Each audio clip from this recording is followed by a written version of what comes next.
এবং আমার কাছে খুব দুঃখ লাগে যে মেয়েরা ইদানিং মেয়েদেরকে আরো বেশি ট্রোলিং করে।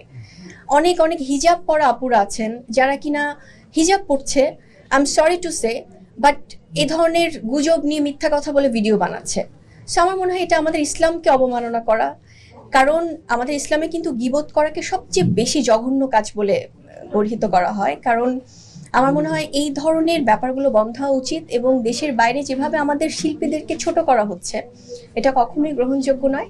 সো আইনানুগ ব্যবস্থা নেওয়া উচিত, এবং আমাদের দেশে সাইবার ক্রাইমের আমার মনে হয় দ্রুত এই বিষয়গুলো আসলে তাদের চোখে পড়বে। আমার মনে হয় যে বাংলাদেশের পরিপ্রেক্ষিতে যেভাবে আর্টিস্টদেরকে, বা সেটা পলিটিশিয়ান হোক, আর্টিস্ট হোক, প্লেয়ার্স হোক, সবাইকে গণহারে যেভাবে তারা যে কোনো বিষয় আসলে খুব জাজমেন্ট করে ফেলে, এটা মনে হয় খুব অপ্রত্যাশিত। কারণ পৃথিবীর কোনো দেশে এত সময় নেই কারো যে কেউ কারো হয়তো বা তাদের বাসায় কোনো বিষয় নিয়ে হয়তো খুব মনোমালিন্য, সেই ক্ষোভটা হয়তো ঝাড়ছে সোশ্যাল মিডিয়াতে।